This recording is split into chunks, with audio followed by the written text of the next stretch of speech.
Okay guys, so I'm going to show you something that I use that has actually helped my trading a lot since I've actually started using it. So this is what I like to call a swing universe. It's a list of stocks that I want to watch. We can go through them that I want to watch someday that I know is going to pop. I like their momentum. I like their trend. Most likely I like their trend. And I want to watch them. I want to keep an eye on them. I don't know when they'll do something interesting, but maybe in the coming weeks they might. So I have a list called a swing universe for that exact reason. And the reason it's on a separate watch list is this morning gapper, this pre-market scanner doesn't really pick up on it. Most of the time, it won't pick up on it. If there's a really nice daily, let's see if we can find one right now. Okay, I know, okay. So this is a nice daily. It's interesting, right? It's somewhat interesting at least. Double bottoms. It could be looking higher into this EMA. The gapper won't necessarily pick it up because the way I've programmed it is it picks up dollar changes and dollar gains and dollar losers. But sometimes stocks will move like a couple pennies, but there'll be such a nice buy setup or breakout on the daily. Now this isn't the best. However, you can kind of get the point where if this was gapping up a little bit over here today, it would be 760 and right now it's at 740. That's 20 cents. I don't look for stuff after it hits 25 cents.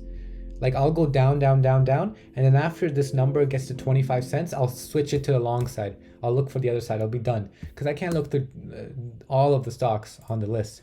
There's almost 750 every morning. So that's why if you go through the entire market or whenever you're just picking up ideas from someone else or something like that, it's so nice to keep a swing list.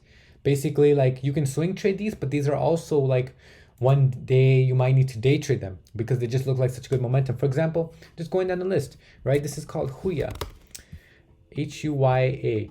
I like this weekly chart. I like how it's coming into this resistance. This trend line support. So what I did was I put it on my list like back over here. It's still been on my list. I go through this list every week, take some stuff out and add some stuff in by just scanning the entire market. That way I have a nice condensed list and I still like this. If this thing gets over 10 bucks, it's over 1, 2, 3 pivots and it's got room until 1160. I'd love that if it gaps up one day like that. And now sometimes it doesn't show it on the gappers list. So I actually go through this to make sure I don't miss anything. And actually a lot of times I've saved money. What? A lot of times I've made money by doing that because I'll find opportunities that are not on this list for whatever reason. They should be, but they're not. And I find opportunities from here. I like to keep a swing list on the side to kind of just double check if there's some other stocks that I'm watching on the weekly chart, on the daily chart, if they're doing something interesting. And a lot of times, I kid you not, try this. A lot of times I find really good ideas from here. They don't always translate into making money because sometimes they won't, the patterns won't form and I won't like it.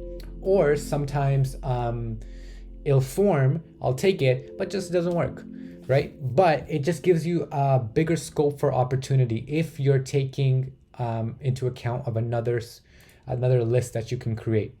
Okay, so that might help you in the morning to get more opportunities, and hopefully with the more opportunities, better patterns, better setups, anything as you define as a setup, but better setups and more higher probability setups, you'll get some more opportunities to make some more money.